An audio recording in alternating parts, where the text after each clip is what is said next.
The early October air at Fort Benning carried a bite at morning sharp enough to sting exposed skin, yet fresh with the earthy smell of pine and damp soil. Cadet Emily Torres drew her jacket tighter, feeling the crisp wind thread its way through the seams. It was barely 0700, but the rifle range was already alive, with the metallic clink of magazines being loaded, the low murmur of soldiers talking in pairs, and the occasional dry cough from someone not yet awake enough to face the days. Training. She had done this drill a dozen times before, more than that. If she counted the weekends, she'd stayed late for extra practice, but something felt different. The usual instructor, Sergeant Keenan, stood off to the side, clipboard in hand. But he wasn't running the range. He kept glancing toward the far edge of the field, where a tall, broad-shouldered figure stood like a sentinel. Colonel Harding. Emily had seen him maybe twice before, in person once at a base assembly, once during an award ceremony for the sharpshooters competition. He wasn't the kind of man you mistook for someone else. His posture was military perfection back. Straight, shoulders set, hands clasped loosely behind him as if carved into place. His gray-flecked hair was cropped short, his jaw square and motionless, his gaze sharp enough to cut through steel. And now, for reasons Emily couldn't guess, those eyes were locked on her. Her stomach tightened. Sergeant Keenan's voice broke. Her focus, Torres, on the line. Emily slung her M4 over her shoulder and stepped forward. The gravel crunched under her boots with every stride, a sound that felt suddenly too loud in the otherwise controlled environment of the range. She adjusted the strap across her chest, the fabric rasping against her collar, and tried to suppress the flutter of nerves that had started in her chest. When she reached the firing line, she expected to be assigned to a lane-like usual check. Her sights, wait for the start signal, fire off the required rounds. But instead of pointing her to a target, Keenan stepped back. 4 male cadets, Barker, Henley, McGade, and Ortiz, moved in from the sides. They weren't standing in their usual staggered positions. They formed up around her, boxing her in, with barely 2 paces of space between them. She looked from one to the other. Barker, tall and lanky, was already smirking. Henley, whose broad frame took up more space than the others, was chewing a piece of gum slowly, his jaw working in deliberate rhythm. McCade was unreadable, eyes shaded beneath the brim of his cap, and Ortiz just looked faintly amused, like he knew the punchline to a joke no one else had heard yet. "What's this?" Emily asked, keeping her voice level. Keenan didn't answer. Instead, from the far edge of the range, Colonel Harding took 2 slow steps forward. His boots crunched in the gravel just like hers had, but his stride was deliberate, measured. He stopped about 30 feet away, hands still clasped behind his back, and simply stared at her. Around them, the rest of the squad seemed to sense something was about to happen. Conversations cut short.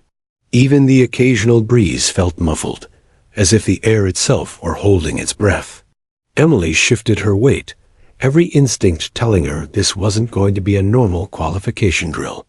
She'd heard whispers about Harding's evaluations, rumors from the older cadets about tests with no explanation, challenges that seemed impossible until you realized they were designed to see what you do under pressure. Some said it was all about leadership potential. Others claimed it was just his way of breaking down the overconfident. Harding's gaze didn't waver.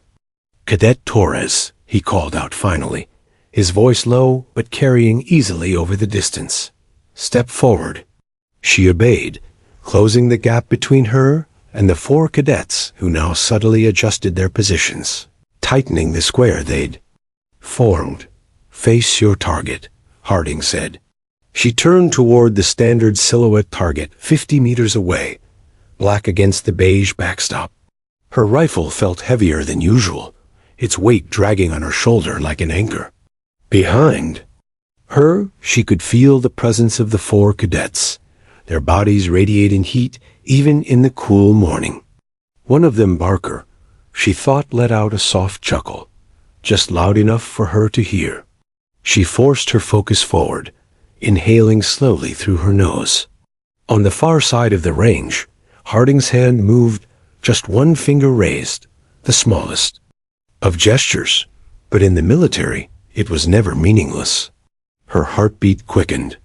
She glanced at the digital countdown clock mounted on the control post to her right. It wasn't running. Not yet. Ready yourself, Harding said.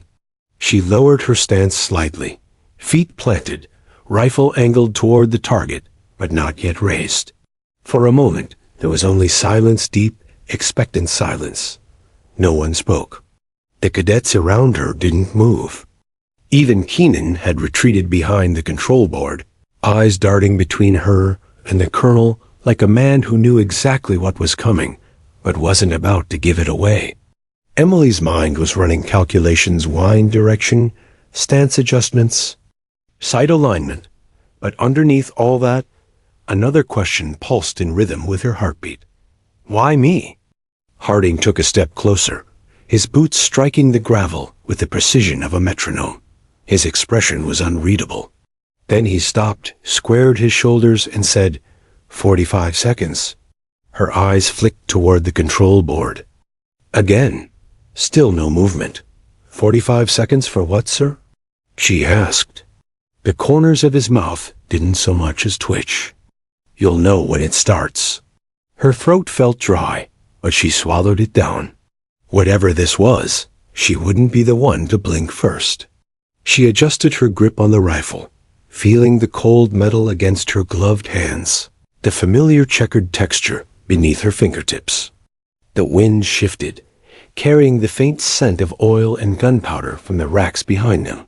Somewhere in the distance, a single crow cawed, the sound sharp and lonely.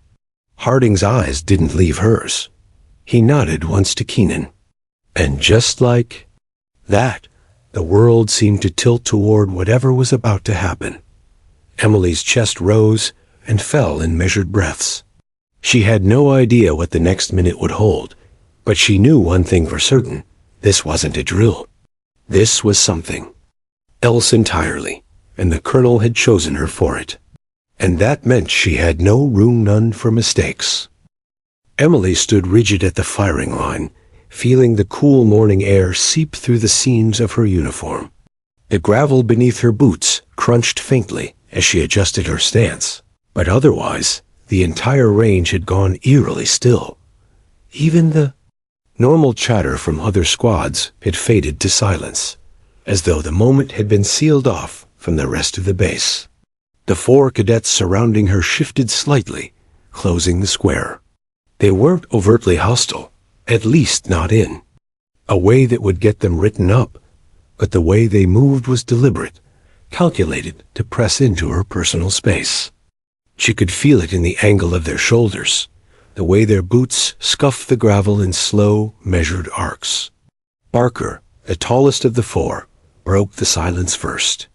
You sure you can handle this? His tone wasn't loud enough for Harding to hear, but it was laced with challenge, and the smirk curling at the edge of his mouth made it clear the question wasn't meant to be answered. Emily didn't even turn her head. We'll see, she murmured, keeping her eyes locked on the black silhouette target downrange. Henley, standing just to her left, gave a slow chew on his gum and spat into the gravel. The sound was sharp. In the quiet air, Ortiz tilted his head slightly, like he was sizing her up, while McCade stayed motionless, his expression impossible to read beneath the shadow of his cap. Colonel Harding moved closer now, his boots crunching in perfect rhythm. The man's presence was a force in itself, controlled, heavy, almost magnetic. He didn't need to raise his voice. When he stopped just beyond the square of cadets, his gaze swept over them once, then settled on Emily with the precision of a laser sight. He raised one hand slowly, index finger extended, as if preparing to give a silent signal. Emily's chest tightened. She'd seen that gesture before once, during a combat readiness drill, right before a unit was pushed into a stress scenario that no one had been warned about. The colonel didn't blink. "Hold your position," he said evenly. Emily adjusted her rifle grip, letting her right elbow angle slightly outward, left foot forward. She could feel her pulse thudding against her fingertips. Every detail of her training told her to stay ready without burning energy. Calm hands, calm mind, that had been her father's mantra whenever they hunted in the Montana woods. But this wasn't the Montana wilderness, and the stakes weren't a deer in the crosshairs. Harding's eyes flicked briefly to Keenan at the control board. No words passed between them, but Keenan gave the faintest of nods, his hand hovering near the switch that would start the countdown clock. The wind shifted again, carrying with it the scent of cold metal, gunpowder, and the faint tang of oil. From the weapon racks, Emily inhaled deeply, forcing herself to process every sound, every movement in her periphery. The 4 cadets weren't just there to crowd her. They were part of whatever test Harding had in mind. She could see it in the way Barker's stance angled slightly toward her target, in the way Henley's hands rested on his rifle like he was waiting for a cue. No one else on the range was moving. The rest of the squad had stopped mid-action some halfway through loading magazines, others with rifles half raised to their shoulders, watching the scene unfold like it was a performance they didn't want to interrupt. Harding's voice cut through the silence again, low and deliberate. "This isn't a standard drill. You'll adapt to the circumstances you're given. That's all you need to know." Emily swallowed.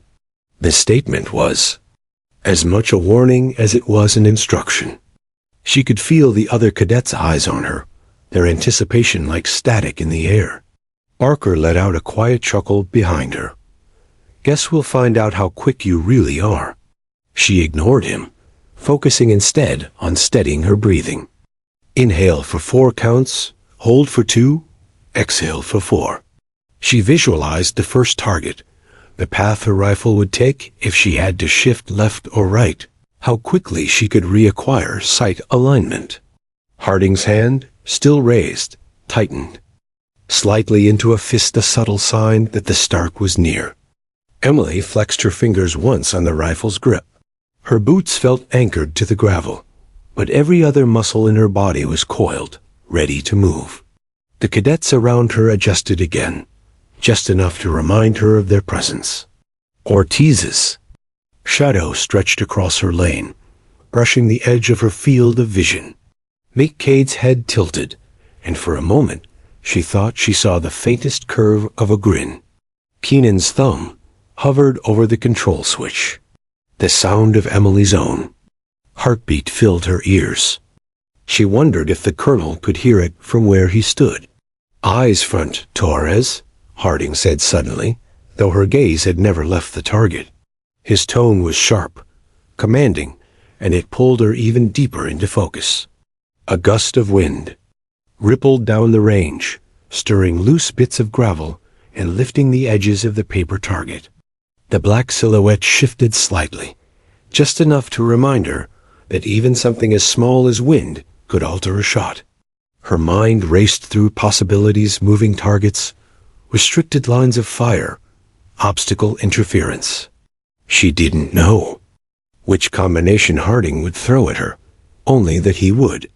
And when he did, it would be fast, unforgiving, and final. Barker's voice came again, low enough that only she could hear. "Hope you've got quick reflexes, Torres." She didn't turn, didn't flinch. "Hope you do, too." Harding's eyes flicked to the clock, then back to her. The faintest trace of a nod passed between him and Keenan. Emily felt her pulse spike. This was it.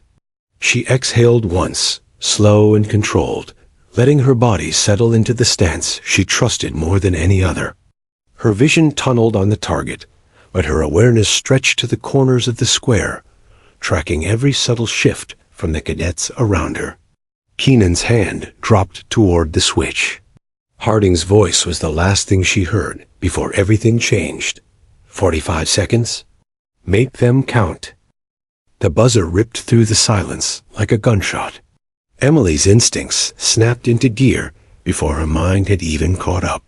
Her rifle came to her shoulder in one smooth, drilled motion, cheek settling against the stock, eye locking through. The sights. The countdown clock mounted to the control booth lit up with an aggressive red glow. 45.0. Engage. Colonel Harding barked, a command sharp enough to slice through every thought in her head. The first target flared to life. In the far lane, bright white lights framing the silhouette. She aligned, breathed, squeezed the trigger. The shot cracked through the morning air, the recoil kicking into her shoulder with a satisfying thud. The target dimmed instantly. She pivoted. But before she could lock on the second target, Barker stepped across her line of sight. Not fast, not accidental, deliberate, calculated to force her to shift. She adjusted without breaking her rhythm, swinging to the open lane beside him.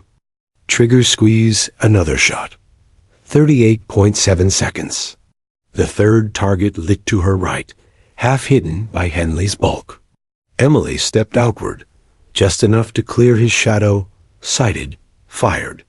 The lights snapped off. The four cadets weren't standing. Still, they were moving in a slow, predatory rotation, bodies creating a living maze around her. The colonel hadn't ordered them to stand down, which meant this was part of the drill. It wasn't about perfect firing form anymore. It was about adaptability, speed, and keeping her cool in an environment where the variables never stopped shifting. 35.2 seconds. Emily's boots ground into the gravel as she pivoted again. Another target lit on the far left. She darted a step forward, weaving between McCade and Ortiz, and snapped the shot. Her breathing stayed controlled. Inhale, exhale, fire, but her pulse pounded in her ears like a drumline. A memory flashed her father's voice during hunting season. You can't control the deer, Em. You control yourself. 31.9 seconds. 2. Targets lit at once, one far, one close. Her brain split the decision instantly. Take the close one first. Swing to the far one. She crouched slightly for stability, fired, then twisted at the waist, bringing the rifle back in line. The second target went dark. Behind her, Barker muttered something she couldn't hear over the ringing in her ears. 27.4 seconds. The lights on the targets changed pattern, flickering faster now. The colonel was ramping up the pressure earlier than she'd expected. She swung right, but Ortiz shifted to block half her angle. She didn't hesitate. She adjusted left instead, dropping to one knee for a clean shot under his arm. The round punched through the paper, dead center. 24.1 seconds. She rose fluidly, pivoted again. The range felt alive, shadows moving, light flashing, the clock bleeding away precious seconds. The cadets' movements grew bolder. Henley leaned in close enough that she caught the sharp scent of his chewing gum as she brushed past. McCade drifted just far enough into her periphery to force another angle change. Emily's focus tunneled. It was just her, the rifle, the flicker of lights. She stopped thinking about the interference and started using it, timing her movements to the cadets' rotations so they cleared her next shot without even realizing it. 19.8 seconds. A target popped dead ahead. She stepped forward, squared her shoulders, fired. Another blinked to life immediately to her left. Without turning her head, she shifted her stance, rotating at the hips, firing again. 16.4 seconds. Her shoulders burned now, the constant repositioning dragging on her muscles. Sweat prickled her temples despite the cold air. But her breathing stayed steady, just as she trained. Two more lit opposite ends of the range. She took the nearer one, then lunged sideways, boots sliding over loose gravel, to clear the second. 12.0 seconds. Now the cadets slowed. The deliberate movements, the obstruction, they stopped. They held their positions, letting her see the last stretch without bodies in the way. That was a new kind of pressure. No obstacles, no excuses. Every remaining shot had to be perfect. The next target lit. She took it without hesitation. 9.1 seconds. Another lit on the far right. She crossed. Fired. 7.0 seconds. Emily's breathing narrowed into a controlled hiss. One last target lit far lane. Low position. She dropped to one knee, sights locking. Trigger squeeze 1.0 second. Shot cracks 0.0. The buzzer wailed again, the sound cutting through. The ringing in her ears. Emily stayed frozen for a beat. Rifle still braced, breath still held. Then she exhaled slowly, lowering the weapon. She didn't look at the scoreboard. Didn't need to. She knew she'd hit them all. The range went silent again, except for the soft crunch of the colonel's boots as he approached. His shadow stretched over the gravel, falling across her boots. Emily didn't turn. She could feel his eyes on her, assessing every detail not just her aim, but her composure, her reaction under pressure, her control in the chaos. It had been 45 seconds, but it felt like a lifetime. The wind at the range had picked up, kicking dust across the packed dirt. The sharp tang of spent gunpowder still lingered in the air from the earlier rounds. Captain Emily Harris stood at the firing line, her pulse steady despite the weight of 4 cadets' eyes on her. They weren't just watching her form or her accuracy. They were measuring her, testing if the rumors about her skill were real. The colonel had been silent for most of the exercise, observing with an expression so unreadable it made Emily's stomach knot. Then, without warning, he stepped forward. His boots crunched over the gravel with a deliberate slowness, the kind that drew everyone's attention. He didn't speak right away. Instead, he scanned the targets downrange as if calculating something none of them could yet see. "Form a diamond," he finally ordered, his voice slicing through the air. The cadets immediately adjusted, taking positions around Emily, 2 ahead, 1 to her left, 1 to her right. They stood close enough that she could hear the rustle of their uniforms and the faint catch of their breathing. This wasn't in the original drill. Something was shifting, and she knew the colonel's changes were never for theatrics. "You have 45 seconds, he said evenly, to neutralize all targets, moving clockwise from your current position. You may not fire unless all 4 cadets are in sync with you. If one falls behind, the clock doesn't stop." Emily's mind raced. This wasn't just marksmanship. It was a test of coordination under impossible pressure. The colonel had just layered teamwork on top of precision, knowing any hesitation could blow the time limit. The 4 cadets, Grayson, Ortiz, Mallory, and Shun, tightened their grips on their rifles. Their glances darted toward her, waiting for a signal. She gave a sharp nod. "On my count," she said quietly, low enough that only they could hear. 3, 2, 1. The first volley rang out in perfect unison. The crack of 5 rifles merged into one fierce synchronized sound. Targets splintered in the distance, paper fragments twisting in the wind. Emily pivoted right, forcing the formation to shift without breaking their alignment. Every movement had to be deliberate. Too fast, and someone would miss. Too slow, and the colonel's watch would claim their failure. Half the time was already gone when Mallory's rifle jammed. It was the kind of small disaster that usually meant total collapse in time drills.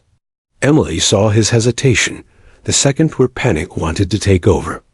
But she stepped into his position, firing on his sector's target without breaking stride. The rest of the formation adjusted instantly, picking up the slack. They swept through the last quadrant in near silence, the only sounds the sharp report of gunfire and the rustle of boots grinding over dirt. At the 38-second mark, Emily's last round punched through the final target's center. "Cease fire," the colonel barked. The range went quiet, except for the sound of their breathing. The 4 cadets lowered their rifles, sweat running down their temples. Emily scanned their faces, shock, pride, and a flicker of something else. Respect. The colonel walked toward them slowly.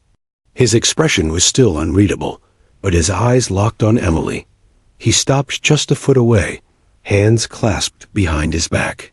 "You didn't break," he said at last. Neither did they. It wasn't praise in the usual sense, but from him it was almost as rare as a medal. Then he turned to the cadets. "You've just learned more in 45 seconds than in 2 years of training." Dismissed. They hesitated, as if reluctant to leave.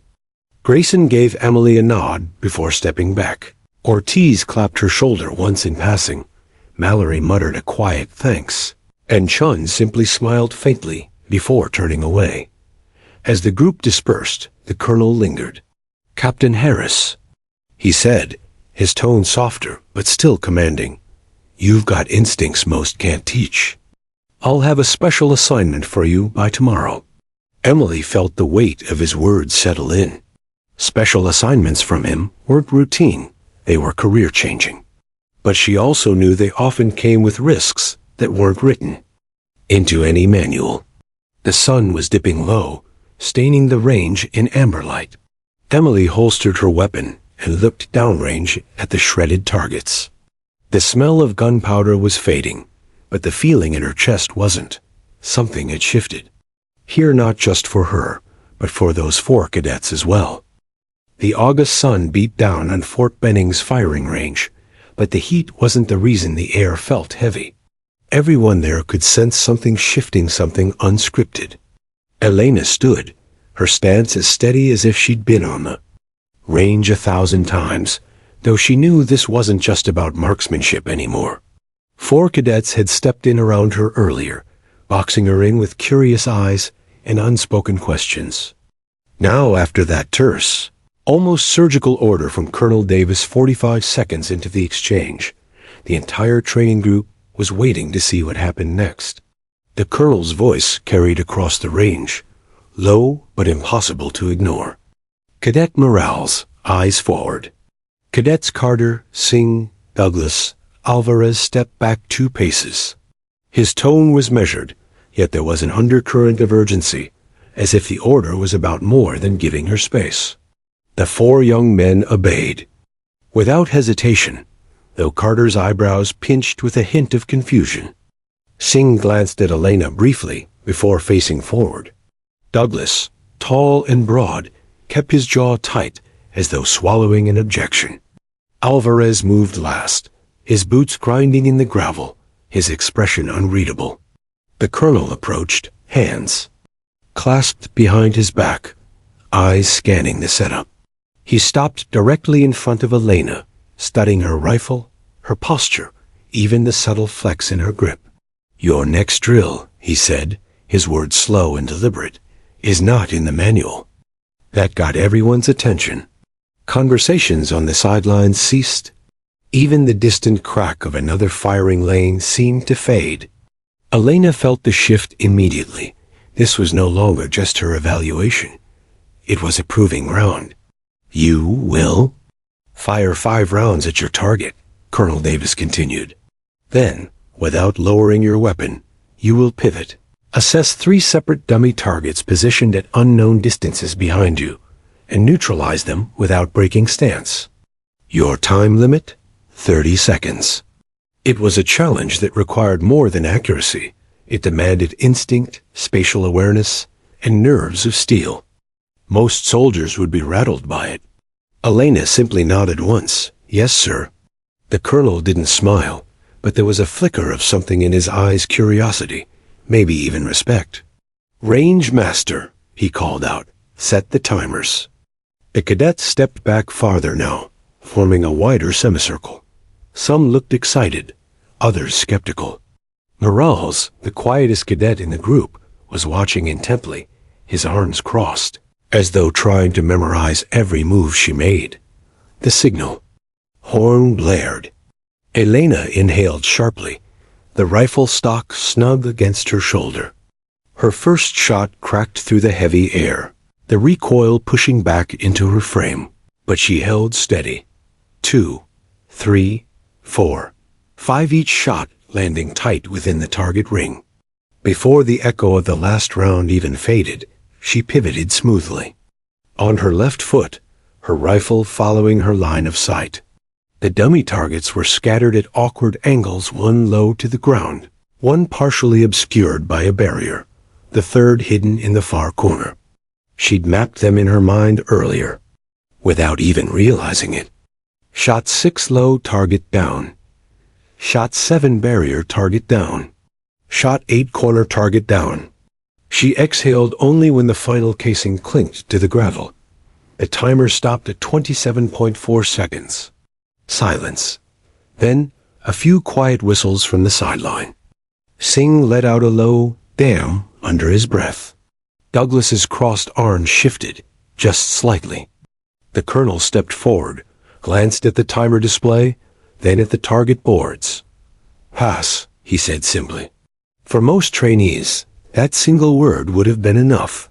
For Elena, it was confirmation, not just that she'd executed the drill, but that she'd done so, under watchful eyes waiting for her to falter. The colonel motioned for the 4 cadets to step forward again.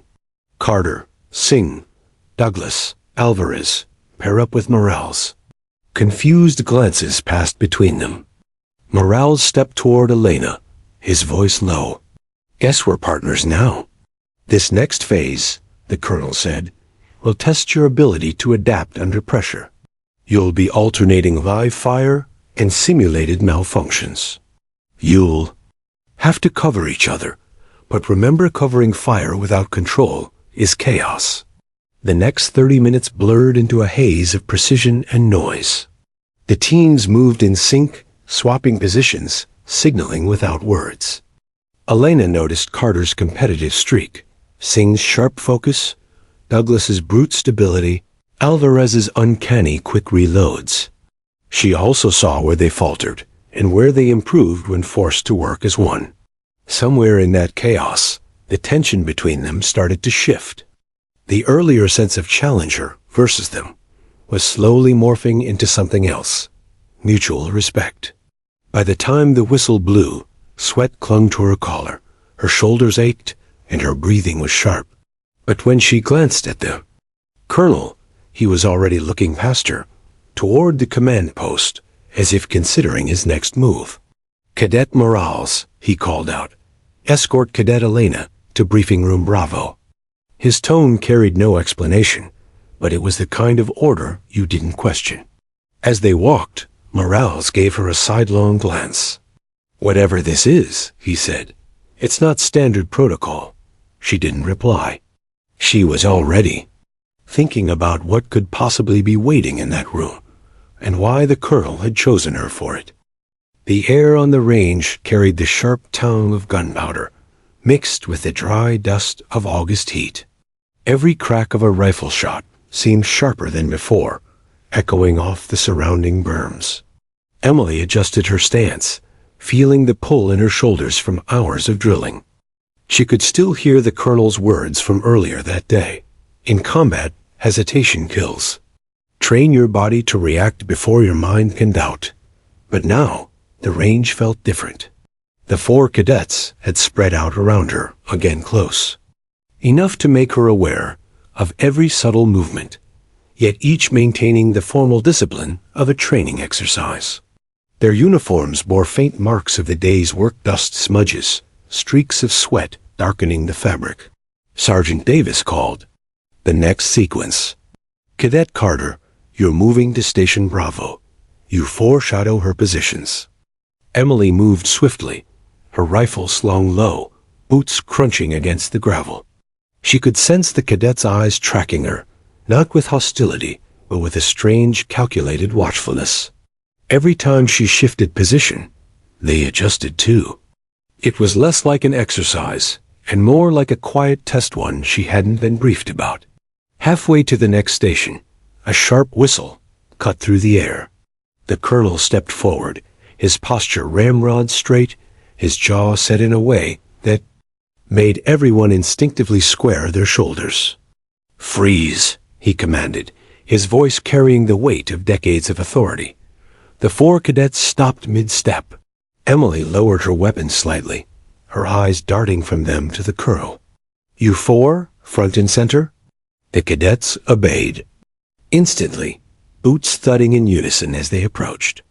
He looked at each of them in turn, his eyes narrowing ever so slightly. "Do you know why I stopped this drill?" Silence. The only sound was the faint hum of cicadas in the distance. "Because training is not about surrounding a single person. It's about understanding why you're doing it," he said finally. Cadet Carter stepped forward. Emily complied, standing between them and the colonel, the heat prickling the back of her neck. "You've been watched all day, Cadet.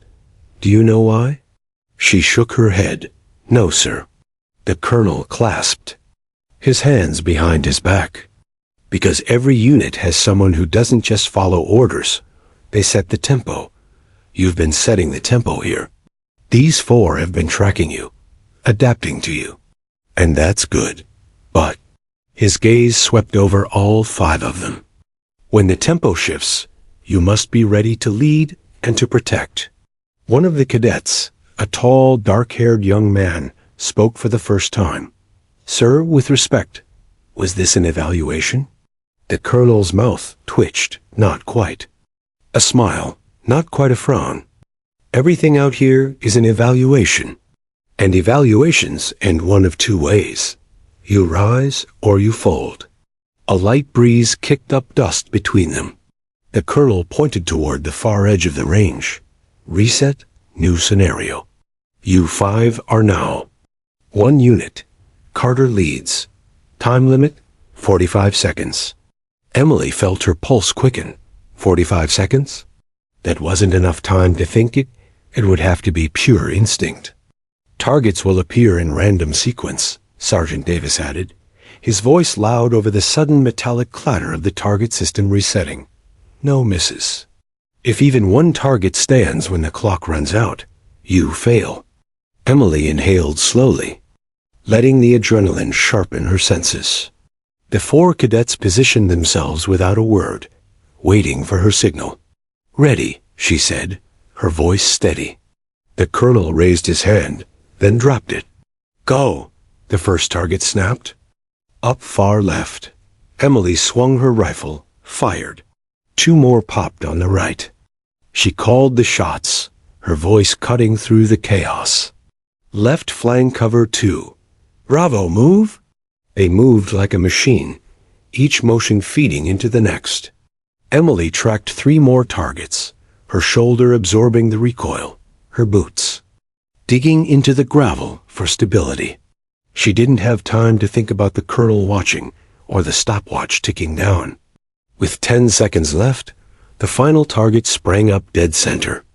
She and the cadet to her right fired at the exact same moment, the twin cracks of gunfire overlapping perfectly. The target dropped. Time. Silence fell, except for the faint echo of the last shot rolling across the range. The colonel walked forward slowly, his eyes scanning each of them.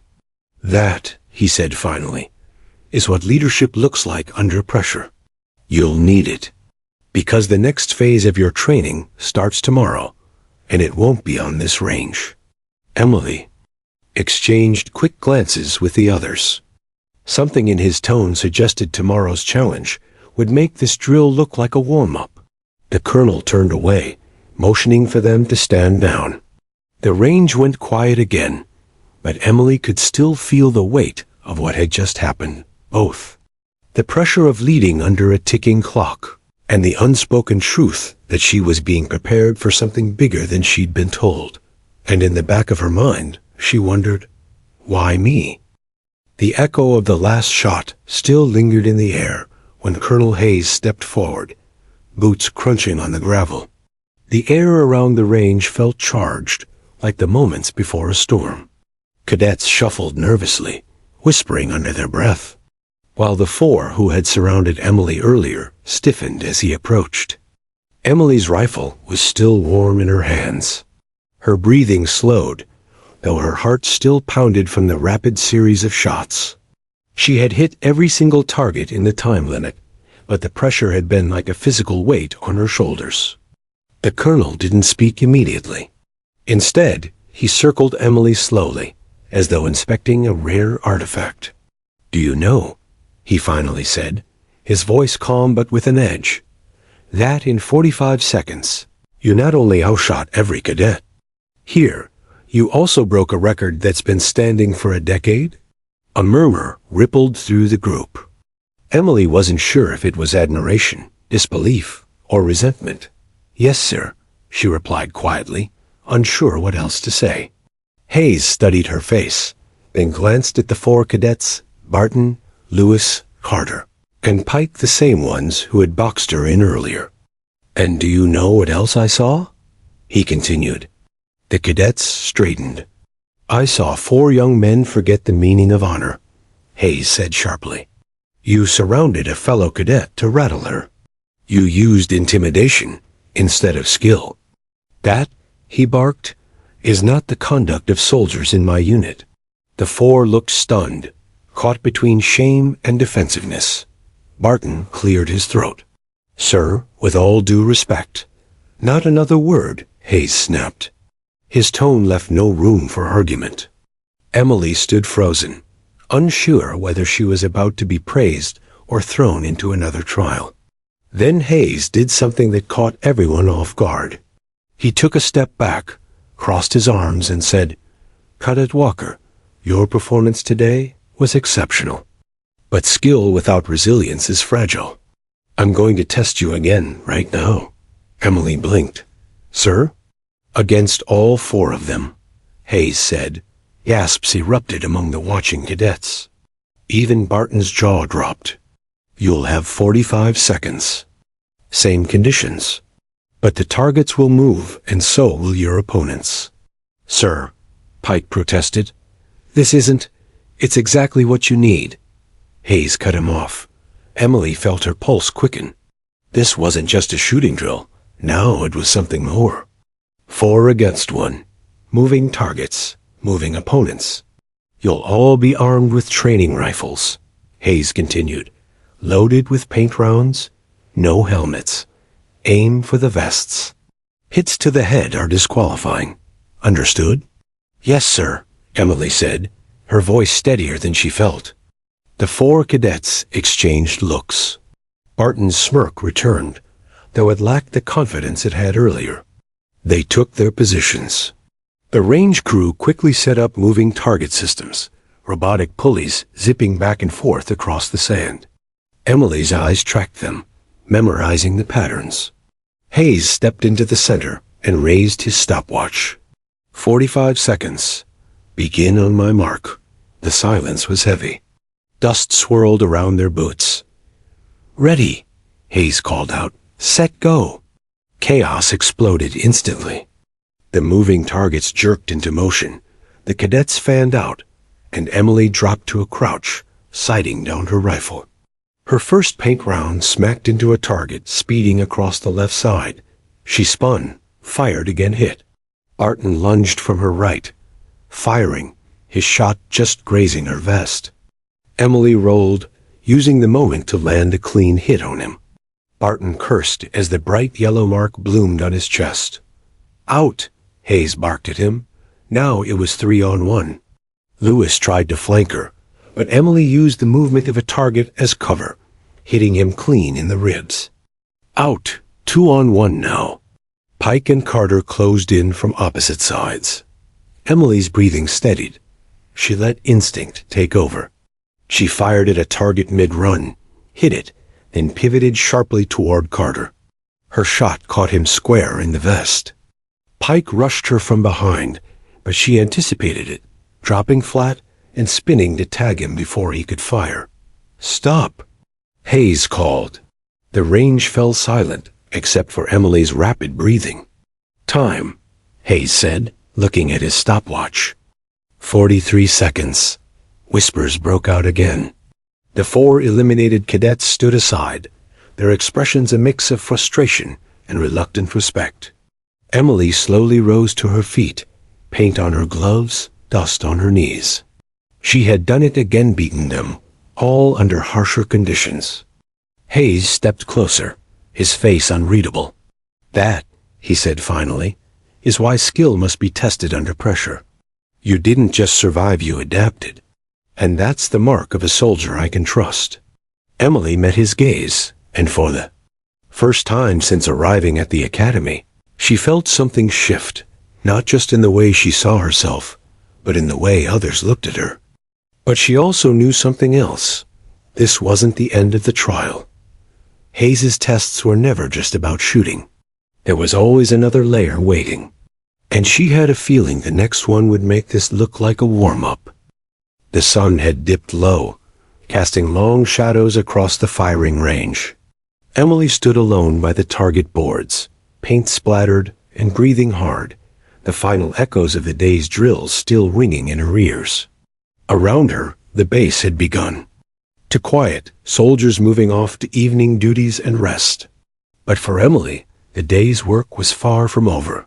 Colonel Hayes approached silently, the authority in his stride unmistakable.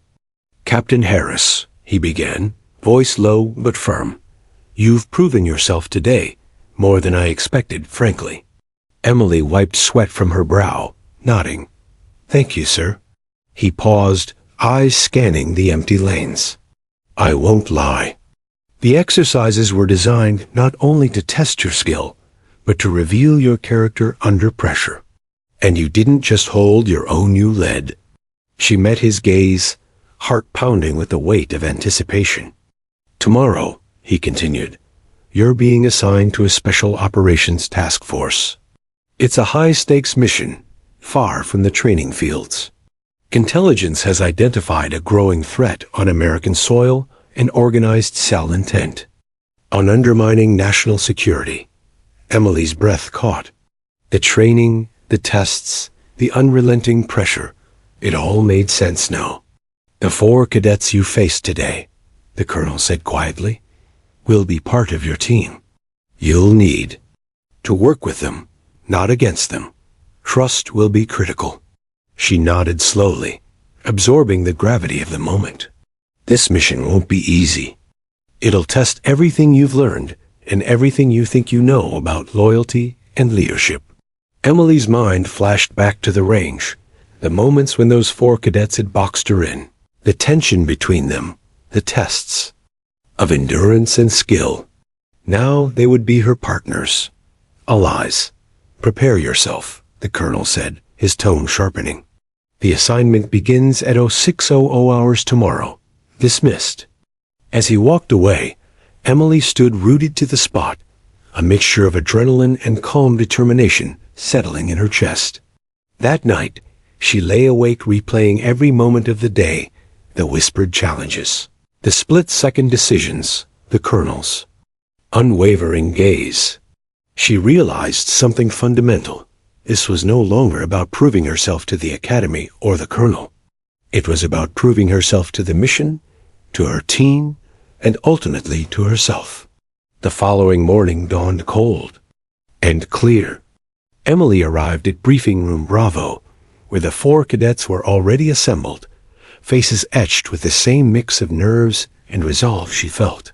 Colonel Hayes entered briskly, laying out the operation details with clinical precision.